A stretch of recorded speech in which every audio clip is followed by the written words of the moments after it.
स्वागत है आपका। गुजरात की राजधानी का सरकारी अस्पताल शमशान बन चुका है, ऐसा हम नहीं कह रहे, लेकिन ये तोहमत उस पर लगी है लगातार हो रही कोरोना से मौतों के बाद।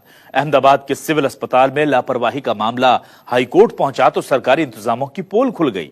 देखिए अहमदाबाद से हमारी ये खास रिपोर्ट।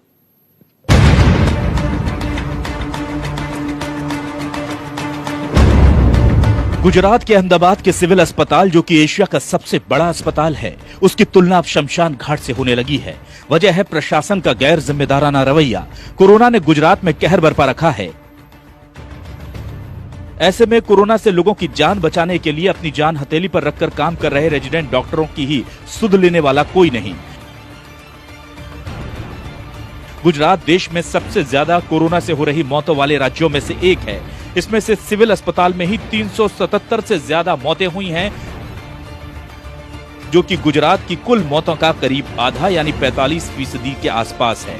अहमदाबाद के सिविल अस्पताल को लेकर लगातार शिकायतें आती रहीं, फिर चाहे अस्पताल में मरीजों की देखभाल हो या फिर डॉक्टरों को दिए जा रहे मास्क और पीपीई किट।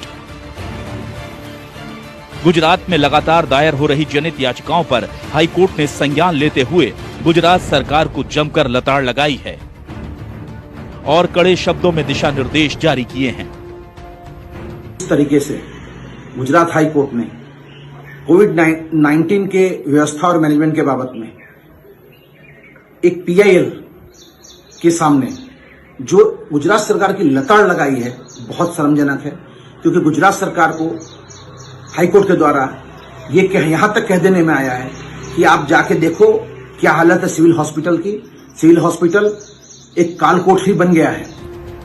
असल हालत जानने के लिए न्यूज 24 की टीम सिविल अस्पताल पहुंची तो हमने डॉक्टर प्रभाकर से बात की, जो कोरोना के लिए सिविल अस्पताल के ओएसडी हैं। वो कहते हैं कि सब ठीक ठाक है और अस्पताल में किसी चीज की कोई कमी नहीं। करीब 15,000 पीपीई किट का स्टॉक मेंटेन किया जा रहा है और मास्क और दूसरा जरूरी सामान भी भरपूर है। हालांकि जब कैमरे से उनसे इस विषय पर बोलने के लिए कहा गया तो उन्होंने ये कहकर कन्नी काट ली कि ये हाई कोर्ट का मैटर है, इसीलिए वो कुछ नहीं बोल सकते। इसके बाद हमने रेजिडेंट डॉक्टर से बात की और उनके मुताबिक फिलहाल स्थिति ठीक है, लेकिन शुरुआत में उन्हें काफी दिक्कतों का सामना करना पड़ा। सिविल अस्पताल में 900 से ज्यादा रेजिडेंट्स डॉक्टर हैं, जो कि दिन रात कोरोना से पीड़ित मरीजों के इलाज के लिए अपनी सेवाएं दे रहे हैं। इस मामले में कई रेजिडेंट्स डॉक्टर से फोन पर तो बात हुई, पर कैमरे के सामने वो भी कुछ कहने से इनकार कर रहे हैं। पता चला कि उन्हें प्रबंधन की तरफ से मीडिया से दूर रहने की सख्त हिदायत दी गई है। कोरोना के खतरे से लड़ने वाले सबसे अग्रिम पंक्ति के कोरोना वॉरियर्स यानी कि डॉक्टर्स जब वही मुसीबत में है, उन्हीं का कोई ख्याल नहीं रखा जा रहा है, तो आप समझ सकते हैं कि हालत क्या हो सकती है। ऐसा ही कुछ मामला अहमदाबाद के सिविल अस्पताल में आया है, जहां इस समय मैं मौजूद हूं।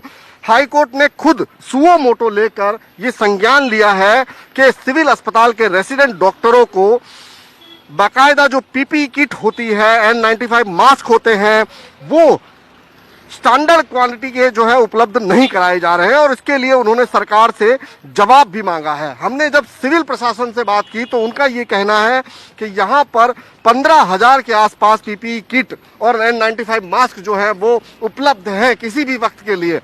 यहाँ पर इस चीज़ की कोई कमी नहीं है। वहीं पर हमने रेजिडेंट डॉक्टरों से बात की तो उनका ये कहना है कि पिछले कुछ दिनों से इस बात पर ज़रूर ध्यान दिया जा रहा है, लेकिन ये मुसीबत थी, पहले इस तरह की दिक्कतें थी, जिसे अब जो है वो सुलझा लिया गया है और खास करके हाईकोर्ट के संज्ञान लेने के बाद में इस पर और ज़्यादा विशेष ध्यान दिया जा रहा है। पुलिस, डॉक्टर और दूसरे लोगों के द्वारा जनहित याचिका का संज्ञान लेते हुए गुजरात हाईकोर्ट ने विजय रूपाणी के नेतृत्व वाली भाजपा राज्य सरकार की कड़ी आलोचना की और अहमदाबाद के सिविल अस्पताल को एक काल कोठरी जैसा या उससे भी बुरा बता दिया। कोर्ट ने राज्य की स्वास्थ्य इंफ्रास्ट्रक्चर को डूबता हुआ टाइटैनिक करार दे दिया। वहीं राज्य सरकार लगातार अपनी नाकामी को छुपाते हुए सैंपल टेस्ट और सुविधाओं को लेकर लगातार असमंजस की स्थिति पैदा करती रही है। नितिन पटेल अभी भी सब कुछ ठीक होने का दावा कर रहे हैं, हालांकि ये जरूर कह रहे हैं कि वो हाईकोर्ट के आदेश के लिए जरूरी कदम उठाएंगे। कल गुजरात नामदार हाईकोर्टना जजश्री द्वारा अत्यारे कोरोना वायरस अंगे राज्य में जो परिस्थिति प्रवर्ती रही है એના અંગે સુયોમોટો જે अदालत में कोरोना से हो रही मरीजों की मौत के बढ़ते आंकड़ों पर भी सरकार को आड़े हाथों लिया गया। पीठ ने पूछा कि क्या राज्य सरकार इस तथ्य से अवगत है कि पर्याप्त संख्या में वेंटिलेटर न होने के कारण सिविल अस्पताल में मरीज मर रहे हैं। वेंटिलेटर्स की इस समस्या से निपटने के लिए राज्य सरकार की क्या तैयारी है। अदालत ने सरकार के टेस्टिंग प्रोटोकॉल की आलोचना भी की, जब राज्य ने अदालत से कहा कि वो तय करेंगे कि निजी प्रयोगशाला कोरोना वायरस के लिए नमूनों का परीक्षण कब शुरू करेंगी। आज गुजरात के कुल डेथ में थे 377 डेथ सिर्फ सिविल हॉस्पिटल, एशिया की सबसे बड़ी हॉस्पिटल है, उसमें हुआ है। तो क्या सरकार वेंटिलेटर के अभाव में और बाकी जो इंस्ट्रूमेंट के अभाव में ये पेशेंट मर रहे हैं, सरकार क्या कर रही है? सरकार को लताड़ लगाते हुए कहा है कि आज सिविल हॉस्पिटल की हालत और गुजरात सरकार के स्वास्थ्य विभाग का कोविड के सामने में मैनेजमेंट के मामले में जो पोजीशन हुई है, वो टाइटैनिक डूब रहा था, वैसे सिंकिंग टाइटैनिक जैसी पोजीशन हो गई है। 142 पन्नों के आदेश में अदालत ने कोरोना टेस्ट के प्रोटोकॉल यानी नियम कानून के लिए राज्य सरकार की जोरदार खिंचाई की है। इस तरफ भी इशारा किया गया है कि राज्य सरकार जानबूझकर कोरोना के कम मामले बता रही है, वो जांच नहीं कर रही है ताकि कोरोना संक्रमण की बड़ी तादाद सामने न आए। महाराष्ट्र के बाद सबसे ज्यादा कोरोना संक्रमण का राज्य गुजरात ही है। गुजरात में 14,063 संक्रमण के मामले सामने आए हैं और 858 लोगों की अब तक मौत हो चुकी है। भूपेंद्र ठाकुर, अहमदाबाद, न्यूज़ 24।